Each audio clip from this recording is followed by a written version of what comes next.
Welcome to the Mechanical Room. A Centrotherm production focusing on all things in and around the HVAC industry. And now, your hosts, Michael Sakaris and Matthew Price. Ladies and gentlemen, boys and girls, children of all ages, and safe venting enthusiasts the world over, welcome back to the Mechanical Room. And Michael Sakaris, welcome back to the Mechanical Room. It is good to be back home. It's been heavy on the road last. Yeah, rattle off the airport codes that you've been in. I know ORD and DTW. DTW. I was in Canada. I was all over the place. The YYZ. YYZ. That's a good Rush song, by the way. It is. Do you know that the beginning of the song is also Morse code for YYZ? You're talking to someone who has played a lot of Rush in my day, so yeah, absolutely. I'm a Rush fan, as you know. I am. One of have you seen them live? I've seen them live twice. Twice, okay. It was I saw them one time. Obviously, never again will the powerful trio ever. Well, there is a talk of some reunion shows. Who would be playing the drums? Don't know. I would go nonetheless. They're fun. I mean, one of the musically they are. I like how we tier. Instantly went on tangent here. I know. Without. So why are we here? We're here to discuss the career of Alex Lifeson. And I thought it was Neil Peart. Well, I mean, we'll get to him. We'll get to him as well. He actually, I saw him at the United Center in Chicago years ago, and they had rotisserie chickens cooking on stage. I've seen him in Boston, and I've seen him at Saratoga Performing Arts Center. They're a lot of fun live. They're really, really tight. I mean, just some of the best musicians. Anyways, where did your travels take you? I know you were at the Affiliated Distributors show. I was at Affiliated Distributors. I visited some customers while I was there, kind of multitasking. We visited some OEMs. Okay. While we were there, I was in Michigan, so we visited some more OEMs. We visited Bradford White. You were also in Minnesota not too long ago. I was. That was a bucket list trip. I saw the Minnesota Vikings at the U.S. Bank Arena. They won. They're undefeated. Let's hope it stays that way. But that was a bucket list trip. It was awesome. That was a really interesting cluster for Centrotherm. I mean, NFL only has 8 home games per team, right? So a 17-game season or whatever it is. That week, I went to the Bills game in Buffalo. You did. You went to the Vikings game in Minnesota. I did. Isaac went to Dolphins? Panthers? He went to he went to the Steelers game. That I did not know. His fiance's family is, I guess, Steelers fans. I'm not sure if they're from Western PA or whatever, but Steelers. Okay. And then the following, I want to say Sunday night, Kara went to the Ravens game in Baltimore. That is true. So I did see that. A lot of good action. And, also Jordan behind the glass over there just came back on a world tour. So everybody's been getting around over here. Jordan just went to, I think I have this correct, London? Yes. Florence? Rome? No Florence. No Florence? No. Oh, I'm sorry. London, Venice. Rome, Athens, and Santorini. And Amalfi. Oh, I'm sorry. There's too many for me even to name. Too much going on. An amazing trip. Everybody should. I'm envious. You should drop a photo or two of you and maybe Pratima into the thing here just to show. Actually, we should do maybe a montage. I'll give you a Bills photo, and you got a game. A Vikings photo. Yeah, we'll do a whole slideshow here because it's like instead of that's the way we roll here. Show us your football jersey instead of show us your pipe, right? We have a show us your pipe today, do we not? We do. We do. And I think I know the one. Let's go. Let's get there. You want to get there right now? Let's do it.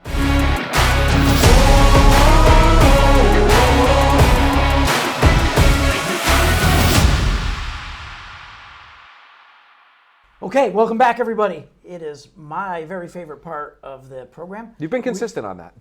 I've said that every time, I think. Yeah. So we have picked our illustrious Show Us Your Pipe winner, and it is Foundry Mechanical, I think, Canadian. I believe so. I think so.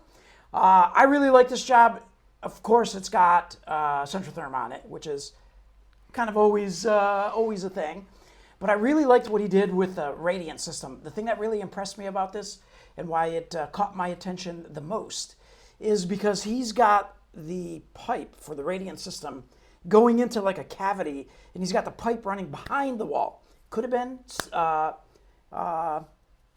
exposed, but he hid it, which keeps it nice and tidy, which really triggered my attention. What do you see in this? Yeah, I mean, I like all the things that you mentioned there. Obviously, if you just look at this, it is super tidy. All of the angles are cute. It's like, one of those MC Escher style. Adorable. Yes, adorable. So I do want to shout out to one, obviously Foundry Mechanical, but thanks for posting this, and also, shout outs to IBC and Grundfos, Watts Water, Spirotherm, Aquatechnic, Axiom. There's Webstone. There's a lot of stuff going on here. This guy's using industry-leading products in order to make what is a incredibly fancy-looking, professional hydronic heat throughout the entire home, and a forced air cold climate pump, indirect water. The ERV's on there. I believe that's a Move Air air handler, and I mean, it's funny, you get to see these things. We're looking at basically a 360 degree, or close to a 360 degree view of the mechanical room from, the basement. What kind of house is this going in, or what kind of situation is this? It's a part of something called Tower View Enterprises, which I'm assuming is a property management type company. So is this an individual residence? Is this covering 3 or 4, condos or whatever it is? I'm curious. We're going to reach out and find out, because Foundry Mechanical wins Congratulations. the Pipe Award this month. We'll get you some swag.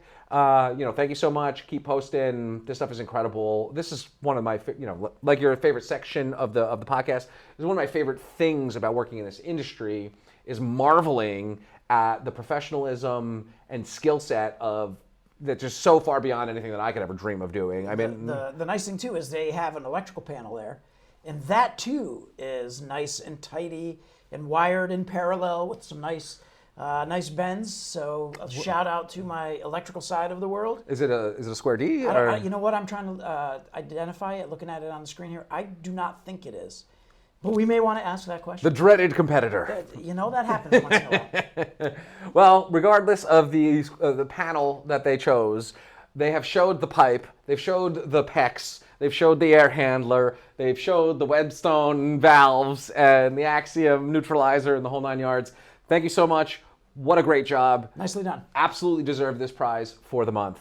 Congratulations. Congrats. I have to apologize to one of my good buds in the field, Mr. George Carey from FIA, who happens to be our rep as well.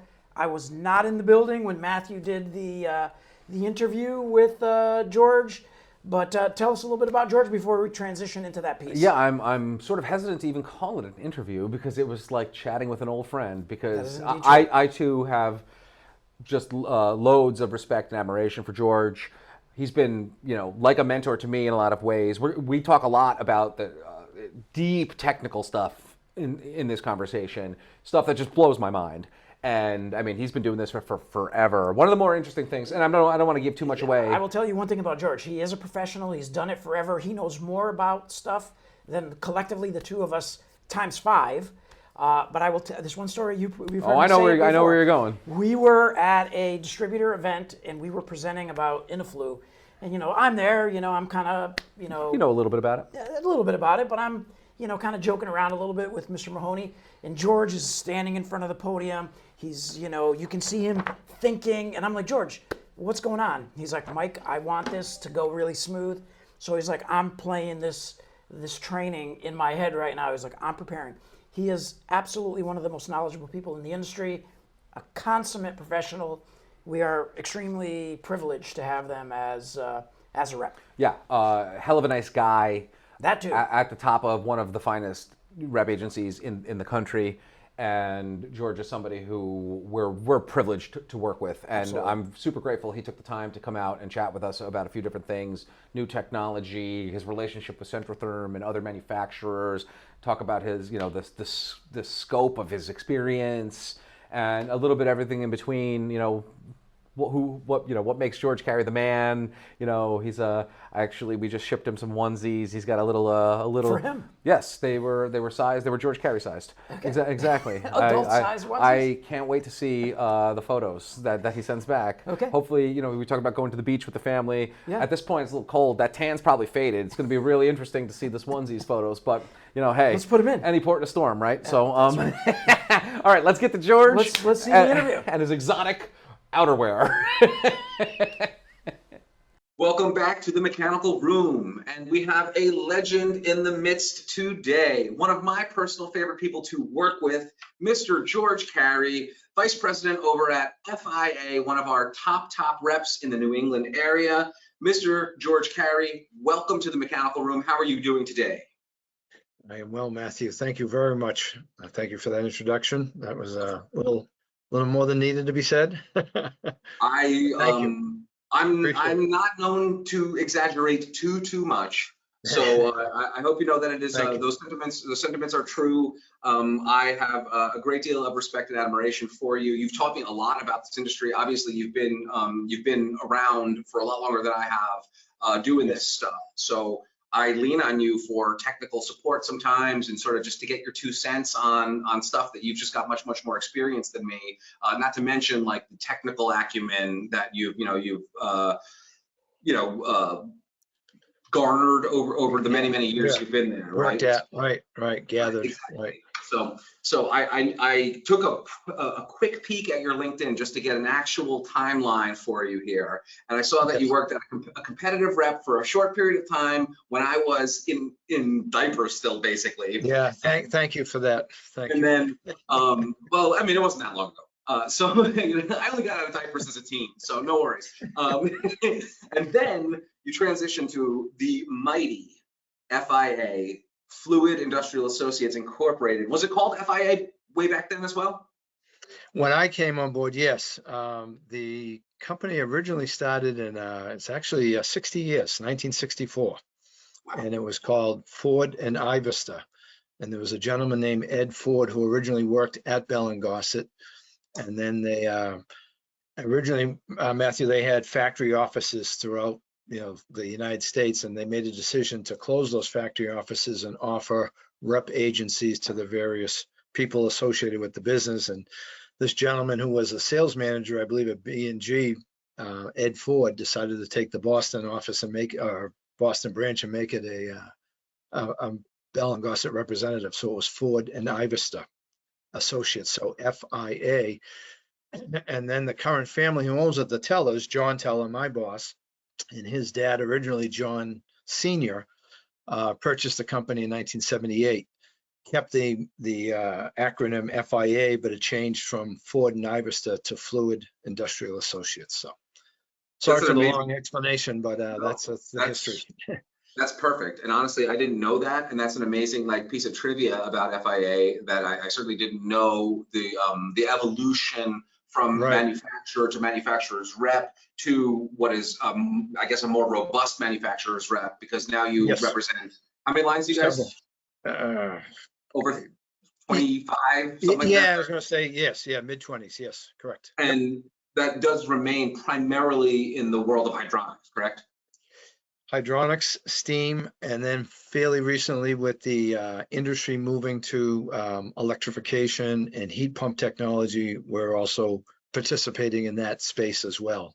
It's very vibrant, growing, and everyone wants to be warm, and they want to be cool, and they want to be comfortable, and that's kind of the business we're in. So yeah, for sure. I mean, I think people don't realize how vital this industry is until you're sweating or you're freezing, and then all of a sudden it's a bunch of superheroes driving around in vans who are saving your life in a lot of different ways. So that sort of description is pretty apt.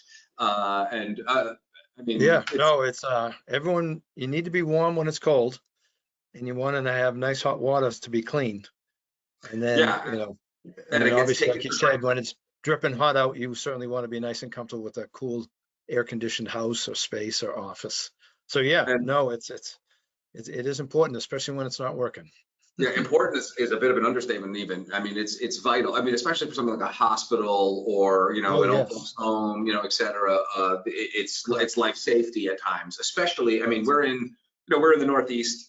The climate in Gloucester is not terribly different than where we are over here in upstate New York. Pretty much the same latitude, I think. So it's never getting to desert levels of heat here, where you might die of heat exhaustion. This isn't the Sahara Desert. That being said, you do need those things in places like hospitals, laboratories, schools, etc. Otherwise, it's just doesn't work out. And people do take it for granted. So that's why we do this podcast, more or less, right? Is sort of to generally elevate the trades and just talk about that stuff and put a magnifying glass on all the different corners of it. And that leads me into the next sort of question about the evolution there. So, Bell and Goss has been around for forever, and obviously boiler technology has evolved. Now you guys are, dipping your foot into heat pumps and electrification stuff. Talk a little bit about a little bit of a learning curve for you. I'm assuming boilers are just so, you just know them backwards and forwards at this point. What was it like to sort of adopt this technology, or was it slow enough that it was like very digestible for you? Yeah, probably digestible. I mean, when you're getting into the heat pump world, you're talking about the vapor compression cycle, the refrigeration cycle. So, it's a little different than combustion. Heat pumps, just as a general statement, is not so much that you're manufacturing heat, but you're moving energy from maybe from the outside inside in the winter time, and then from the inside to the outside in the summertime. You're moving heat, and it's that process. I mean, it's as basic as how does the refrigerator work? And a lot of times we do our heat pump class, and we call it a heat pump 101. And before you kind of get into it, that's one of the first questions is, how does the refrigerator work? And I always ask not always, but I originally asked the question to my wife, and she's like, what are you talking about? Just take the plug and plug it in. Just like we could go to webinar software here as the webcam wasn't working prior to pressing record here. So similar technology, or similar troubleshooting technique. Yeah, plug it in. It works fine. Turn it off. Turn it. It's that technology. So that's different than taking combustion, having a gas or an oil with mixing with air and a spark and creating combustion, which is a big part of what we do, and obviously that kind of lends itself well with one of our favorite lines, polypropylene manufacturer, also known as Centrotherm.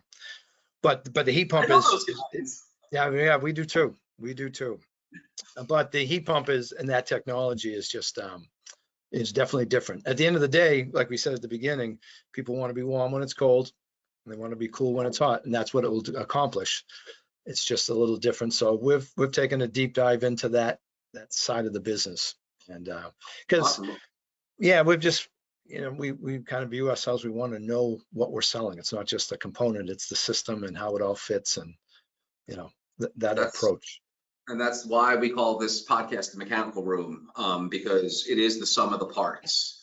It is all of those things working together. I mean, and that's why, of course, we lean on reps like you who have the expertise on all the stuff that we aren't the experts are. I mean, I barely know enough to sell just vent pipe, which I think is one of the more simple kind of applications in the mechanical room. So, I'd love to crawl inside that head and hear, think about, the evolution of expansion tanks over the years, and all kinds of other technology that I barely understand. I know enough to like say some buzzwords, and that's about where it stops. So, but I'm curious about some of the other lines, right? So you and I have worked together. You guys know Centrotherm about as good as any rep in the country. We're basically neighbors. It's only, from the office, it's a 2.5-hour drive, let's say. So right. And FIA people out here regularly, and our geographical overlap is pretty close. But I'm curious about some of the other lines and what they do well, or what you wish maybe they would do differently. Can you give some best practices, or maybe like I'm pretty much looking for coaching here almost. What is something that one of the other lines does that you wish other ones would adopt, or maybe not adopt? Oof. Gonna put my thinking cap on. Well, I don't mean it like that, but I mean, well, one of the lines that we've actually represented before I got here, so over 30 years, was is Tecma Controls. Okay. Which originally would have been family-owned business, and now, as we know, for the last 10+ years, have been owned by Watts Water.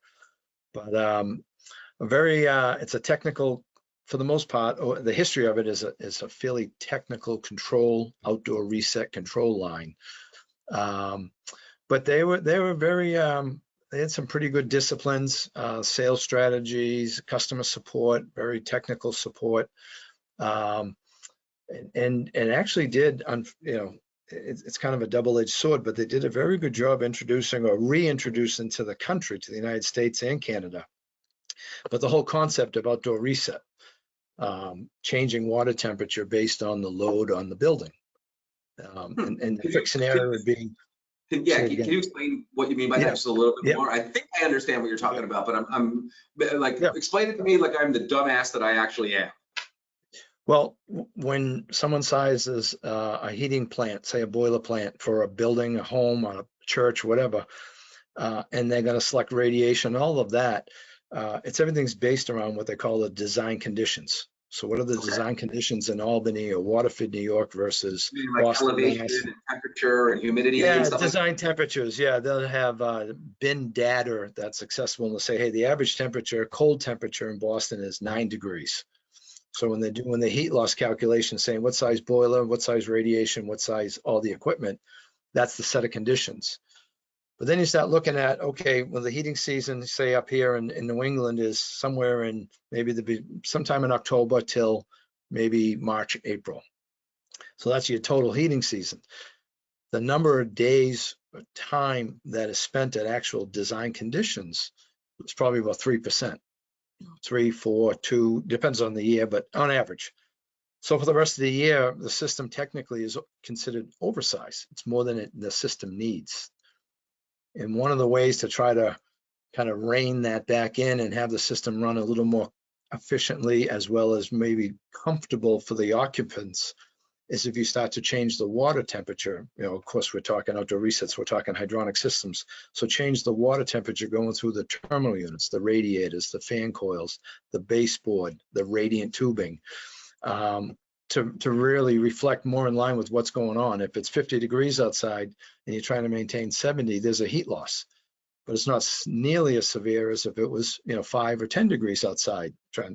So you can change. So that technology, which has been around a long time, but my point, long story short, is they just did a great job introducing to everybody the benefits and the importance, because it had been around for a long time and it kind of went away. It kind of, I don't have a really good history as to why, but it kind of sat off on the side on a shelf somewhere. And people just ran boilers for years and years and years at straight max temperature, whatever the acrostat and the boiler relay control was set for. And everyone was fine. And I think as people became a little more energy conscious. Right, that's incredibly wasteful, right? Correct. And no one cared. Turn the thermostat up, you got heat, and the bill wasn't excessive. The utility or the oil delivery bill, whatever it was acceptable. But as that changed and as energy costs have become, and another angle would be, hey, yeah, that's good, but is it good enough? Should we be doing something better? And so Tecmar, came from Germany, came over to Canada, to British Columbia, up in Vernon, British Columbia, and kind of opened up shop. And they just kind of started very slowly, went across Canada and northern the United States and introduced themselves, and these controls that they were making right there, basically on site at their facility when it started, saying, hey, there's a better way, whether you're controlling a radiantly heated floor, if you're controlling a boiler in a residential home. And so as an example, that's a pretty good manufacturer that very technical, very detailed, and with it comes a lot of support, sales support, training. We've done tremendous amount of training over the years with that line to help training look like for something like that? I know, not again making about pipes, but our training, if you boil it down, it's like, pipe goes in the elbow, goes out the roof, you're done, right? So what does training look like for something as technical as temperature controls, which I assume is has a lot of digital elements, and it's like it's basically a computer system at this point. Yeah, they are microprocessors, absolutely. When you're buying a blue box, you're buying software. You're buying a software engineer's ability to write very efficient or accurate, PID logic, kind of fancy terms, proportional, integral, derivative, operational terms. Okay. So the training is, concept, right? Conceptually, okay, why? So you have a little bit of that mother nature. How does heat transfer work in a residential home or a commercial home? And then how do you apply the control? So there's going to be some control wiring. So there's a little bit of that, which sometimes is viewed as black or voodoo, black magic, But again, education. So you just continually get them more and more comfortable with what the controls do, how they do it, and then it kind of builds from there. So it's we've done it, like I said, we've done a lot of trainings over the years, and then you break it down. Another whole area within that is snow melt. They're a big proponent of snow melting systems, and that's becoming more and more common, which is kind of interesting subject in that it's very good, it's very technical, or can be technical. And here's the industry talking about energy efficiency and this, that, and the other thing, and we're heating rocks outside Mother Nature to melt ice and snow. But there's a way to do it so that you are doing it efficiently and effectively, and not damaging the property, the concrete driveway, or the pavers, or whatever the case may be. So that's just one line that's they're a very interesting line, very complete. There's a lot to it, and they support it quite well. I have historically over the years. So, and that's part. So Techmar then is a brand of Watts. Correct. Yes. So Watts is on your line card. So does that mean that that means that you sell everything under their brand, the umbrella of Watts? Because that's a pretty big umbrella, is it not? It is, and we only handle the Techmar line, which is a Watts brand. It's kind of how they label it. So, historically, it was a privately owned. It got purchased by Watts a while back, so it's under that umbrella. But we only participate in the Watts world with the Techmar line. So I guess this is sort of a channel question about how Watts is go to market strategy. So do they have other Watts brands on the line card of, say, your competitors in New England? And I guess they don't compete with one another because they're different brands, but correct. So do you have a brand that's a non-Watts brand that then competes against a rep that does have the Watts brand? I don't know if I'm phrasing this in a very good way. I'm curious. Yeah, there'd be some reps that handle, say, the Watts hydronic components, hydronic specialties, such. So we're the B&G representative. So technically, we're vying for the same audience, the same contractors or wholesaler shelf space. How do they manage that? I think they're different silos, so to speak. Okay. They're different divisions. Okay. Techmar. Wholesale distributors, though, mostly, right? Or there's some customer overlap, right? I would imagine. Well, certainly sure. there's overlap, and the wholesale distribution. I'm curious now because where I can only as I said, Centrotherm. We're the accessory line. We are. If the mechanical room is a human body, the boiler is like the heart. Maybe the Techmar part is the brain. We are the toenails. I don't think so. I think you're more than that, buddy. Maybe we're okay. Maybe we're like the trachea. We exhale the carbon monoxide. Yeah, your job is very important to get rid of that very dangerous gas. Oh, so actually, I said with the lower intestine. Yes, there you go. I'm going to add that to the presentation. Actually, a different one of our reps just the intake and the exhaust stickers we have. Yes. A rep of ours made their own T-shirts it says intake up here, like pointing to the mouth, and then the exhaust stickers like on the back of the shirt towards the bottom right there. And it's a pretty funny concept over there. So hats off to our guys in Ontario, Air Solutions, for doing that. So I guess I'm just to get back to the question, I'm curious about Watts because I know that there's such a juggernaut, and we're not. Oh yes. So it's we have a pretty simple go-to-market strategy. We have, we are branching out with our different line ventilation stuff, which is, currently only in Canada.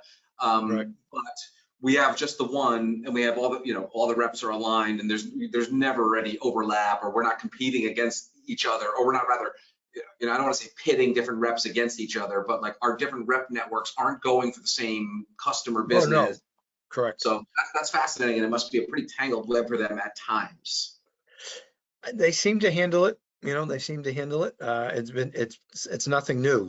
It's been going on for a long time, and so yeah, no, I'd say for the most part it's Techmar's Techmar. And so when we're dealing with an engineer, we're dealing with contractors, we're dealing with the property management company, we're in FIA is in wearing the Techmar hat and representing. Same as whatever, whether it be the boiler, lock and bar line, you just, as a representative, that's your responsibility. So we might be standing in the same room with the salesman from one of our competitors that's selling different pumps, and that's the way of the world. We didn't get that one, they got it, and we're going to sell the controls to maybe control those pumps, and that's okay.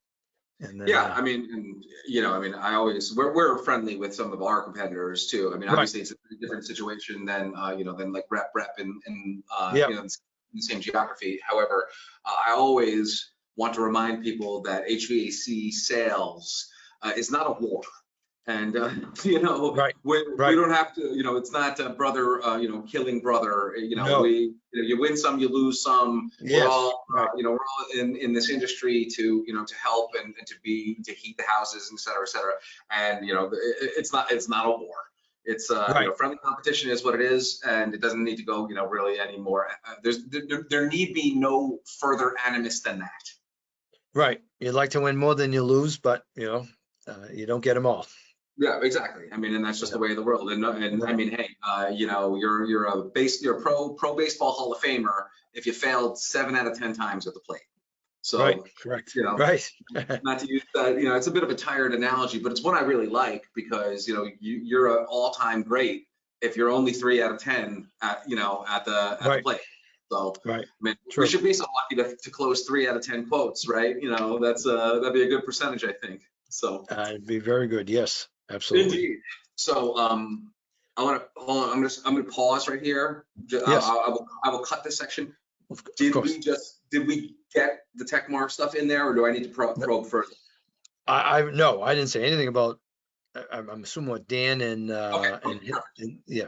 So the 294 stage controls, new control, Wi-Fi connectivity, apps. So I have not touched that.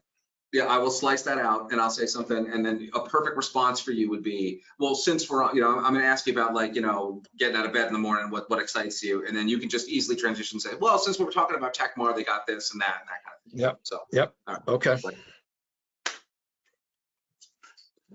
Sorry, I got to crack myself up doing this nonsense, right? So take 2.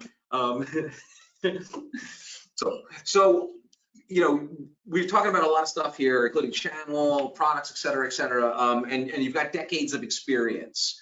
What excites you? What gets you out of bed in the morning that says, hey, I want to learn more, I want to tell more people and train people on this new and exciting technology or whatever it is. So I'm just curious about what gets you going in the morning. Yeah, but it's kind of a good question, or a timely question, I guess I should say, because in speaking about the manufacturer Techmar, they recently introduced a new staging control to the market, and what's really cool about it is taking advantage of new technology, Wi-Fi technology. The staging controls, they've been around and they've kind of became the leader in the industry over the last, really probably the last 30 years. They've been known as just building a really smart, capable staging control. And this most recent one has kind of taken the best of all of the various iterations over the years and put it into this one box called the 294. And one of the cool things is that it can create these groups. And what I mean by groups is you can have walk into a mechanical room and you might have 2 or 3 or even 4 older boilers. 1 or 2 might have, stopped working and need to be replaced, I should say. And the contractor might come in on a bid, or maybe the engineer specifies and they say, hey, we want to embrace this modulating condensing, these ModCon boilers, these high efficiency boilers. And this 294 has that ability to say, hey, okay, maybe I'm going to keep 2 of these older boilers because I need them on that really, really cold design day. But for the majority of the year, I can run this 1 or even 2 newer ModCon boilers. And the controller is smart enough to know the differences between the operation and the functioning, and the 0 to 10 signal to change firing rates and all of that kind of technical stuff with the 1 or 2 new boilers. and then still be able to control that, say, that older existing on-off non-condensing plant with the same, same staging capabilities, but with a little bit of different technical capabilities. So they can kind of combine. Sometimes you hear the guys call it like a hybrid plant, and you might have old on-off non-condensing with new modulating condensing technology. And so that's and then within each group they can even do rotation and equal runtime, and so benefits of what their typical staging control can do can now handle different technologies in that same mechanical room. So it sounds Another like, thing, I'm sorry. So, yeah, I want to say, it sounds like, okay, so that makes the appliances run efficiently as well. They're seem to be Yes. separating out the Yes. labor. Yeah, correct.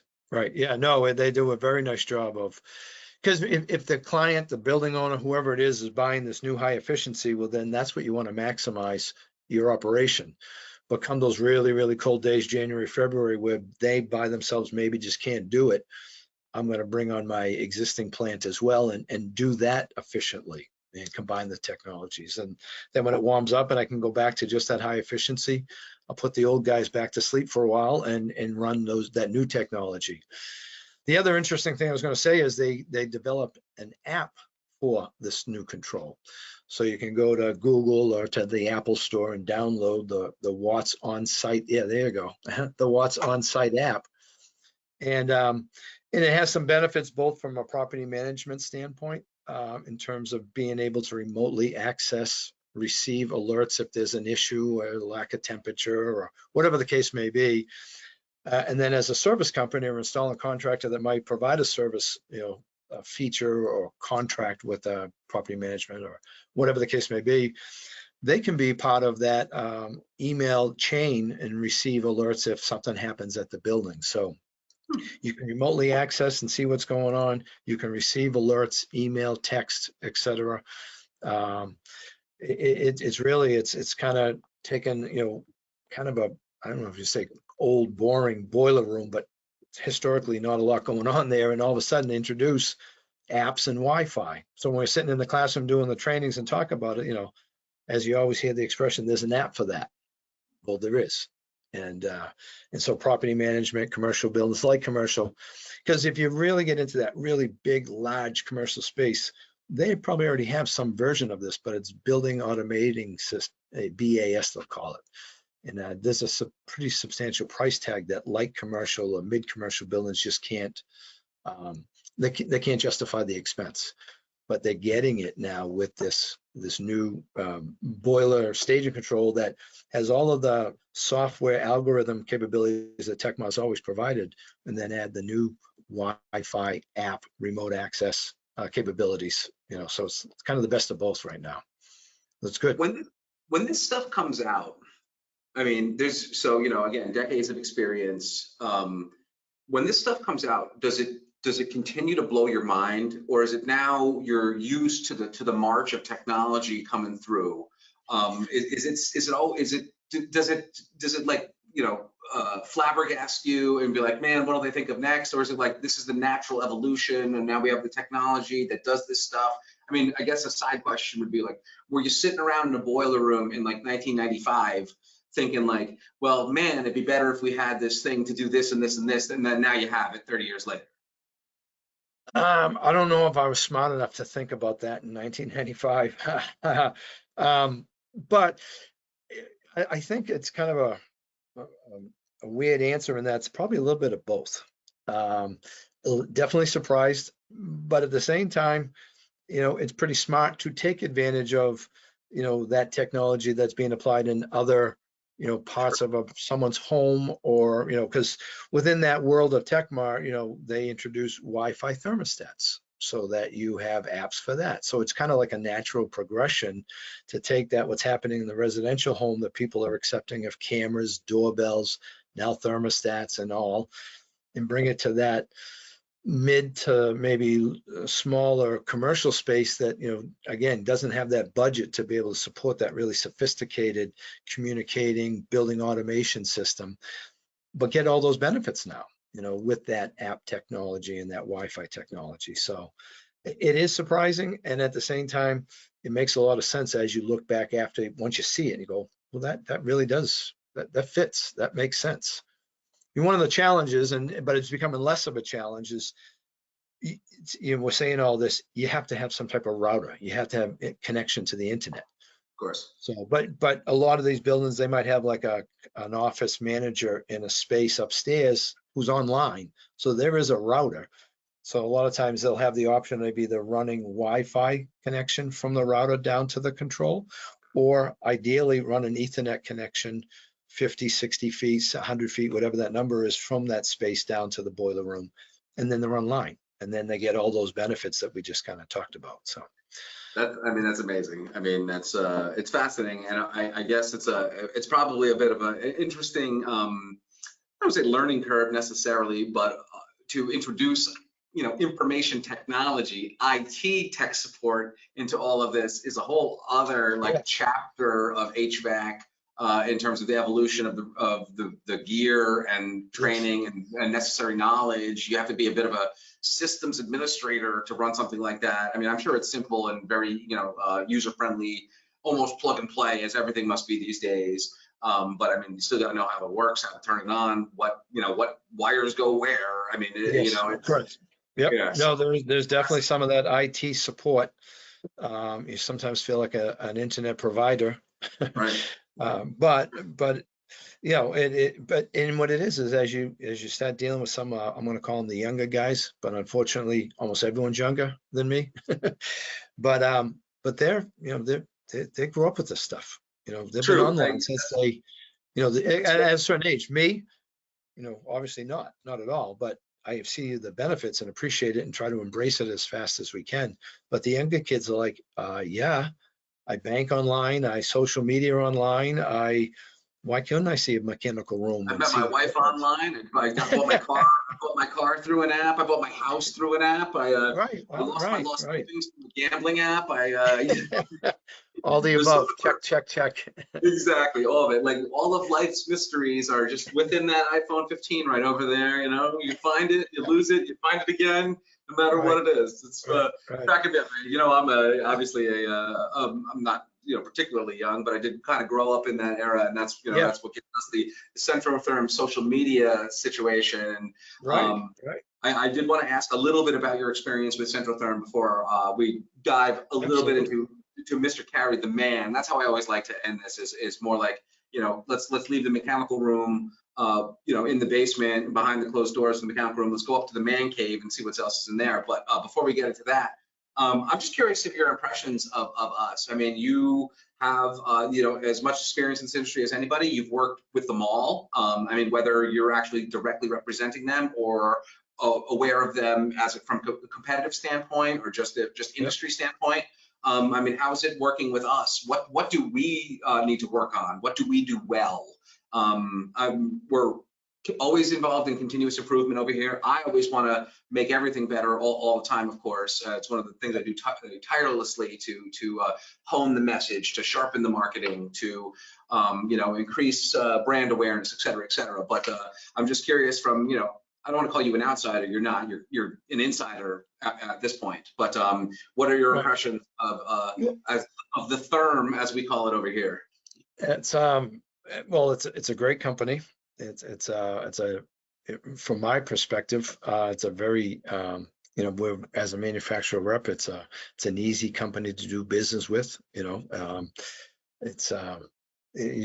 got a solid group of people working there from top to bottom, both from marketing and manufacturing. Obviously, this whole new move to Waterford. I can't wait to get up there myself to see it live and in person, other than just online.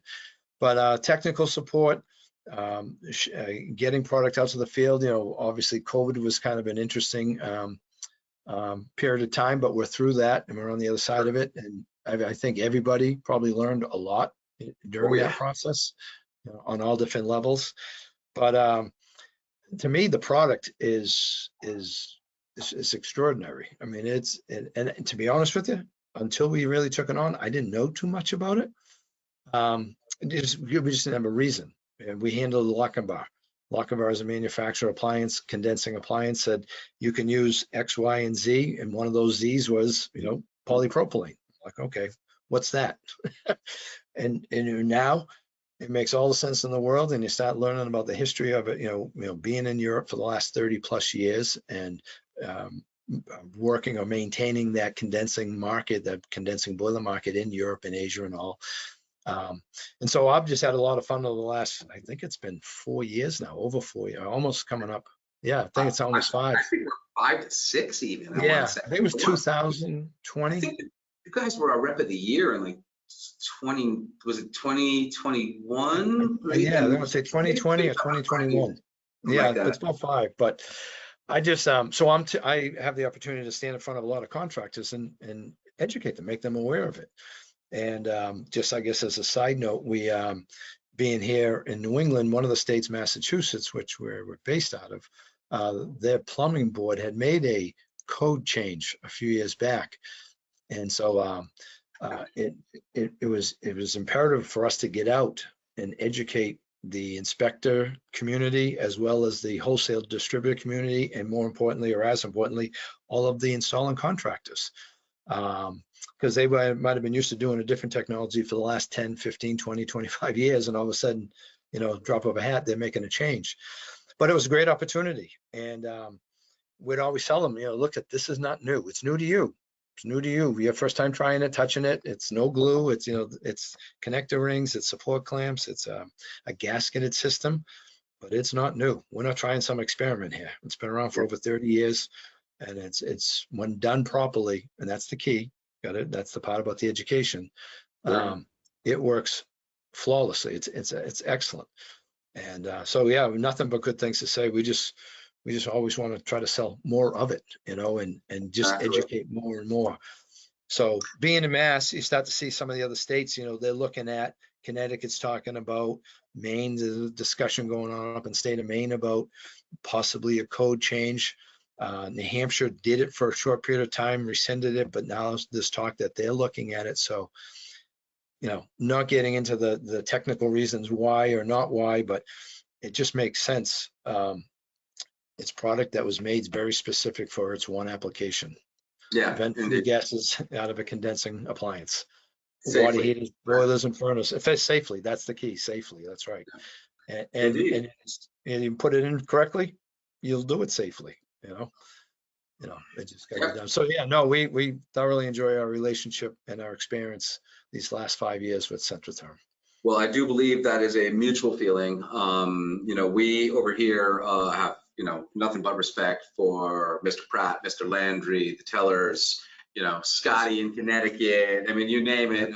We're heavily engaged. And I mean, I think in part it's the geography, of course, it makes it very easy to be, close. But obviously it's also the company cultures make sense, they mesh well, and obviously the way that you guys handle the territory makes it very, very easy for us as well. So we thank you for that, of course, as well. Yes. Yeah, well, you make it easy for us to do that.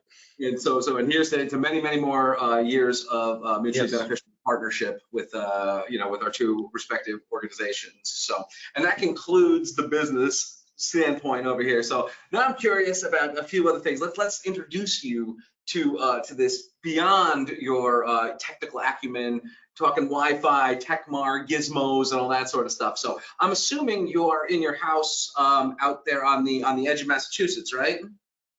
I am actually in FIA at the main office in Woburn, Mass. Yes. Oh, okay. And how far is that from home?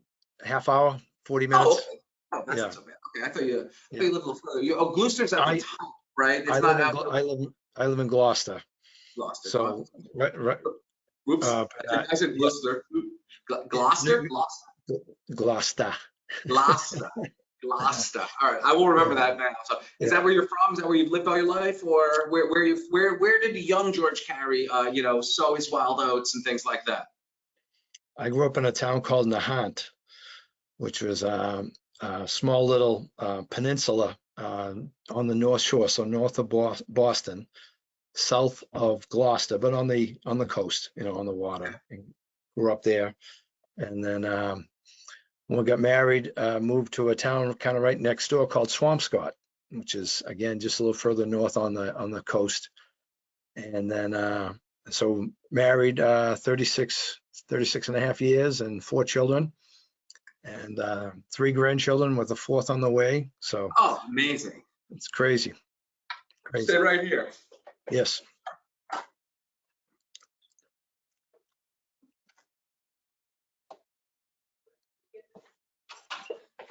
When that young Carey comes, I got something for him. Perfect. We got to get that, Matthew. We got to get that. I'll be sure to send you a Centrotherm onesie. That's what we got him for. That's I think nothing more adorable than the branded baby clothing, of course. So when we receive it, you'll receive a picture back with absolutely said baby in it. I will absolutely send you. I believe I got 6-month and 12-month size onesies. So we'll clothe this young mechanical contractor right from the get-go. Yeah, so, there you go. There you go. Excellent. So awesome. What's the due date? Are we looming, or is it on the horizon here? Yeah, my oldest daughter, second child, Molly, she's expecting in the next 2 weeks. Her second child. Oh, yeah. Amazing. Local to LA? Yes, Molly and her husband Nick, they live in Peabody, Mass, which is just on the North Shore as well. And so yeah, they're close by. And that's then fantastic. The family's all close. It's all good. That's amazing. Congratulations. I'm so happy to hear that. That's the growing family. That's amazing. No, it's crazy. I didn't realize I was this old. I guess I am to have 3 grandchildren. It's kind of amazing to say, Matthew. Nothing you can do about linear time, man. It marches on. That's it. It does. Yeah, Father Time's got a winning record. Yes, undefeated. Undefeated, that's right. Talking about batting 300 gets you in the Hall of Fame. Well, Father Time batting 1,000. Yes, he is. Man, not looking like he's slowing down. Only speed. No. So what do you okay, so when you're not installing Wi-Fi systems like the IT technical superstar that you are, how are you spending your time aside from bouncing these grandchildren on your knee and whatnot? I see I see like a nice wonderful photo behind you of like the coast and whatnot. That's where we live.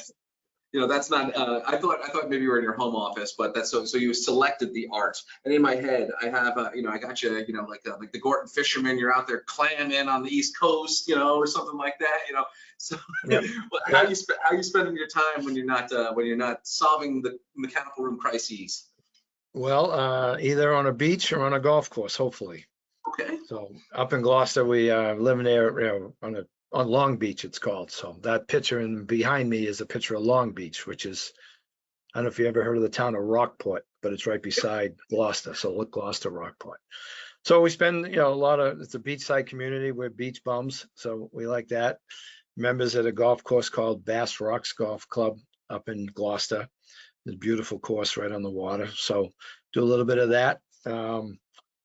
And entertain the family and all, especially during the summer times. We're coming to the end of that right now, but this past summer has been a heck of a summer, weather-wise. It really cooperated, so it's been a lot of fun.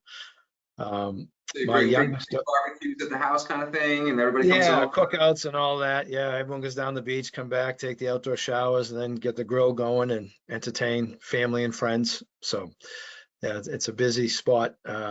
All summer long, which is good. That's why we're there. It's a lot of fun. It's wonderful that you can do that. I'm sure it brings you great joy to have all those folks in the house there. Happy times, happy memories, multi-generationally speaking as well. Yes, absolutely. Yeah, several generations. That's right. Yeah, no, it's good. It's very good. So I would be my esteemed co-host, Mr. Mike Sakaris, who is another one of my favorite people in the industry. He's out in I can't come up with it right now. What is Michigan's state nickname? The Wolverine State. He's out in the Wolverine State of Michigan right now. Spreading the word of safe venting and all that sort of stuff too. But he always asks at the end of these interviews about your favorite bands. So when you put the headphones on, what are you listening to? Well, I got a pretty varied, not like you, but the last few years, certainly country has kind of taken over, probably influenced by my children, but you know, the Morgan Wallens and the Parker McCallums and there's a new kid out of Vermont, Noah Khan is his name. Oh, sure. Yeah. Yeah, Noah, yeah. Growing up, I was a big Beatles fan, even though they were really before my time, but I was big into the Beatles, really enjoyed that. They remain at the top of the list, right? I mean, I Yeah. saw a meme yesterday that was like, Bing Crosby was threatened by Frank Sinatra. Frank Sinatra was threatened by Elvis. Elvis was threatened by the Beatles. The Beatles remain undefeated, you know, essentially, you know. Yeah, I know, right? Which is true, which is, you know, pretty true, I gotta say. So. Yeah. Oh yeah, no, they were obviously very special and all that. But you know, I love U2, love Van Morrison. You know, kind of run the gamut a little bit, to be quite honest with you. All We're right, down that's the what- beach with our speakers, and you know, we go through a litany of songs, or a little AC/DC every now and then you know, come back with some country music, and I'm sure the people sitting next to us are trying to figure out what the hell is going on, but we Hey, keep variety is the spice of variety. life. Yeah, keep everyone happy. And you know, I'm not the biggest country fan, but I find that there's good and bad from every genre. You know, Of course. so you know, you can't. It's hard to say. If someone says, "Oh, I don't listen to that," it's like, well, you might be shortchanging that, because there's probably something in there in the wide genre of whatever it is, hip hop, you know, jazz, Right. that Yep. speaks to the person. So, all right, and then the last question, I suppose, before I let you go back to your day over here, is you know, are you a Boston sports guy? Yes. You know. Yeah, I'm a hockey player, played my whole life. So naturally the Bruins are kind of top of the list, but you know, being in town and experiencing the last 20 plus years with the Patriots, that was quite an experience. The Celtics had a great run this year and had a history prior, and the Red Sox struggling. But yeah, no, we're sports. All the kids played sports, college sports, all of that. We're actually hopping on a plane tomorrow. We're flying out to Minnesota, my wife and I, because my daughter plays for Boston University, BU ice hockey. So we're going out to see the Gophers Friday and Sunday, take on BU, the Terriers of BU. So we'll do that. So yeah, we're sports fans. And Gophers and Terriers, yes. not the most fearsome animals to you know, to strike at one another. So Well, evenly matched game there. It's not like, it's like, yeah. you know, the Terriers versus the Grizzly Bears, you know. Yeah, well, it'll be well with the Grizzly Bears of Maine. Well, the Black Bears of Maine, Maine, they'll be seeing them later in the year. But you put a bunch of really aggressive, physical women on ice with sticks. It's I'm sure it's a spectacle. yeah, it's not a lot different than the boys. You know, I believe it. What position does your daughter play? Defense. Yep. Excellent. Yep. So yeah. Defense person. There you go. We'll appreciate that. All right, Mr. Carey. Yeah. I mean, Matthew, thank you. we covered a wide variety of things here today. I really appreciate your time. I'll reiterate my respect and admiration and appreciation for taking time to chat about this stuff. I mean, we are in celebration of the industry here as part of this podcast. And I mean, I think you embody that spirit as well. And you certainly have the resume to, you know, to talk about it. And you've educated me on, you know, untold topics in my little corner, right? You know, the toenails of the mechanical room again. So I'm forever in your debt. And I look forward to you visiting here. I'd love to give you the tour. So the door is open. You tell us when. And we will roll out the red carpet. Well, I just want to say thank you for the opportunity, Matthew. And you know, you sell yourself short sometimes, but you are certainly the cutting edge. Centrotherm, but you are the operations behind it and face forward facing, I should say. But the whole social media, which again, not that it's new to me, but it's becoming everyday common. You know, especially to the younger kids and younger guys, gals. And Centrotherm is certainly far ahead of any other manufacturer that we either represent or just see, whether it be LinkedIn or Instagram, or, you know, I even have some of the lingo wrong, some of it right, but we do follow and we do participate, and Centrotherm's always leading or has led and continues to lead that element that, is becoming a growing thing. I mean, there's a lot of, what do you call them, influencers, and followers, and that's a testament to your interest, dedication, talent, desire. So it's all positive, and Centrotherm's benefiting from it. And then the industry is, because, they all network from there and learn from each other. And, it's like a community, so to speak. It's not like a community. It 100% It is a community. Yeah, It no, really it is. And, and you're at the head of social it. media makes the world smaller in that way. Yeah. Because, I mean, previously how it wouldn't be easy for a contractor in Woburn to Correct. have dialogue with somebody in Portland, Oregon, every single day. Correct. If Correct. they want, so, and that's where the transmission of ideas and tips and tricks and hacks Right. and tutorials All of and all that. It's Yeah. really amazing, and I am, Yes. I'm no genius about that stuff. I just understand that it is vitally important to connect those people and elevate them as well. So I mean, I'm forever sharing that type of stuff from our social media channels.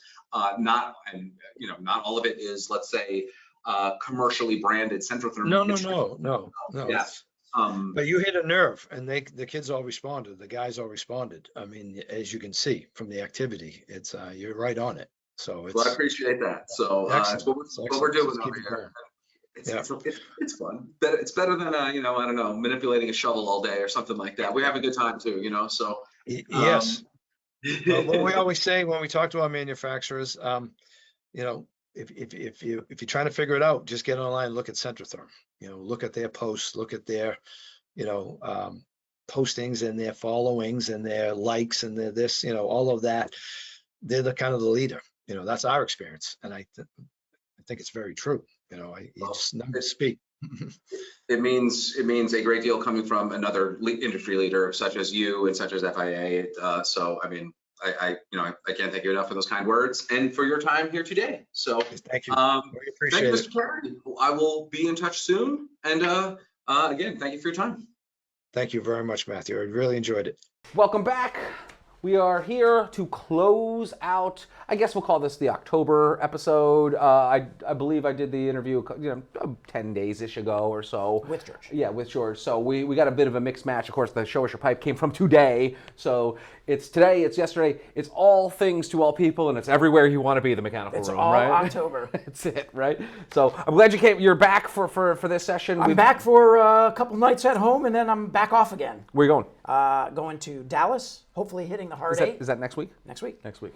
Next Monday. Hopefully hitting the hard eight for dinner. Okay. You love that place. I absolutely love it. Best barbecue that I've had. Best barbecue in Texas, maybe. I don't know. We'll have to, I don't know, we'll have to ask. I don't know. I'm not the expert on that. I'm over here I know being what like, I ate, and I know what I like. when and we're it was out over good. there, I'm like, me, I'm like, let's go for sushi. I don't need any of these That too. steaks. You This know, this you manly gotta- meat stuff You isn't gotta for me. try different things, Matthew. So I'm there for a couple of days, and then I go to Oklahoma, which is one of 3 states that I've not been to before. So it's Oklahoma, Wyoming, and Alaska. Huh. So I'll only have 2 left after this. I thought you were gonna say Oklahoma, one of your favorite musicals. I can't say that I've seen it. Going there for some conversations about code. Looking forward to that. I hear the burger and fried onion is like a thing there. So I wrote it down. At a particular place? Yeah, there's a name. I don't remember the name of the Okay. place. But burger with fried onion. Sooner Burger. I'm not sure what it is. They're We'll put they're name the in Sooners, right? Oklahoma Sooners? I think so. Is it the Sooner State? I think it's the Sooner State. I'm not sure. What in the hell is a Sooner? It's the opposite of a later. The Oklahoma Laters, the Arkansas Laters versus the. Yeah, that's interesting. I do believe it is the Sooner State. I'm not sure why or what the situation is with that. Can you flash the definition of a Sooner right here when the episode comes up, whatever that is? We'll find it. I'm almost positive that it is the state nickname. It is definitely like the nickname of like Oklahoma University. Yeah. The State University of Oklahoma is the Oklahoma Sooners. I'm not sure. Because there was something called Boomer Sooner or something or other. I forget. I don't know. I'm not a big sports guy, So. Okay. But you went to the Buffalo Bills game. Well, it was a gift to my father. So mostly, he of course is bleeding wonderful buffalo blue and red, and he's definitely got Frank's red hot in his veins. Okay. So that's okay. He's So that's where he's from, and of course we did a whole bunch of stuff. I showed you. Did I show you we showed me visited the grave site of Yes, you of showed me. do you remember who? Somebody who Don't, but I remember you sending me the photo. the legendary Rick James. Rick James, that is correct. Buried at the Forest Lawn Cemetery in Buffalo, which This is what Matthew does in his spare times. He visits cemeteries. I do. Millard Fillmore also buried in that cemetery as well, but there weren't nearly as many like cigarettes and like airline bottles of shots and stuff offered as tribute at the Millard Fillmore family gravesite as there were at funk and R&B legend Rick James.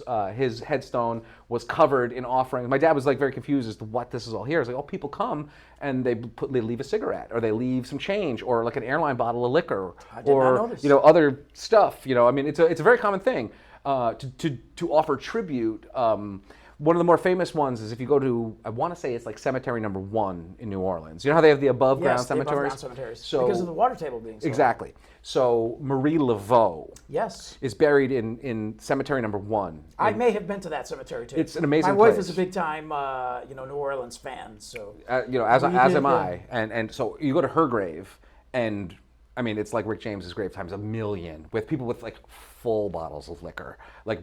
Not airline bottles, like tons of stuff. Empty or full? Full. Full. Oh. Yeah, I mean, you go, you make a wish, you put an offering, and then hopefully she does the voodoo on you. Whereas I guess if you do it to Rick James, you say, here's a couple quarters, please turn me into a super freak, whatever it is. Here's a little airline bottle of what is that cinnamon liquor? Here's a Fireball. Yeah, here's a Fireball. Please turn me into a super freak. And then the music starts playing. You do the hammer dance, and then you go right out of the cemetery. How do we get into these conversations, man? This is what happens when I host a podcast. All right, Foundry Mechanical, congratulations on showing us all of the pipe and all of the air handling and all of that stuff. George, thank you for your time. The best. For educating us. Yes, indeed.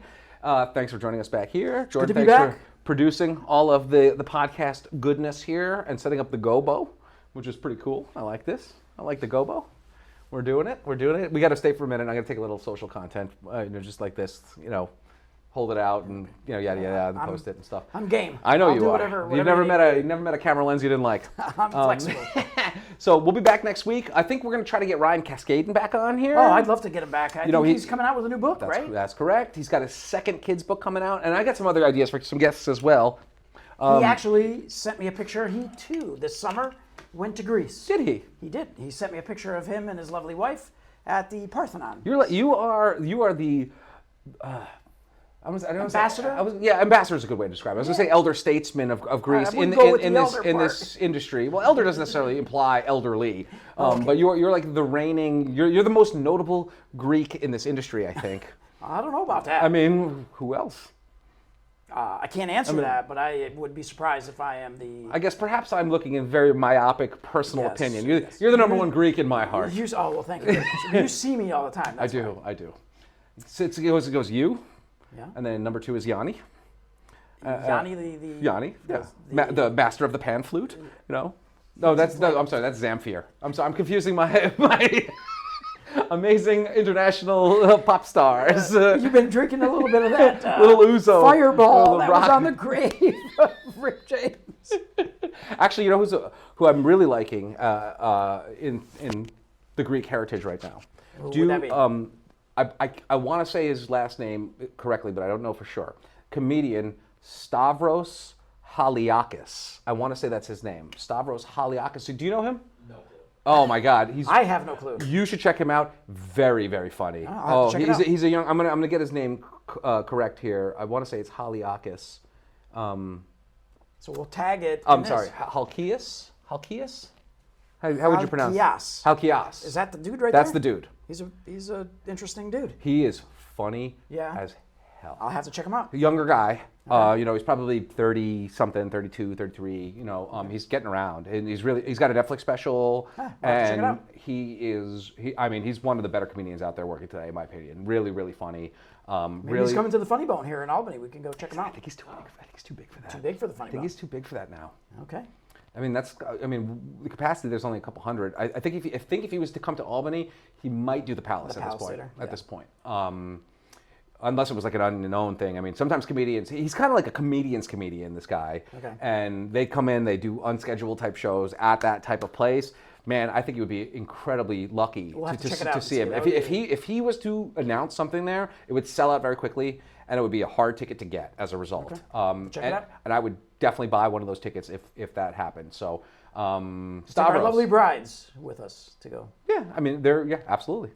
Let's Stavros. If you're watching this, if you're taking a break from your own He watches podcast, this every month.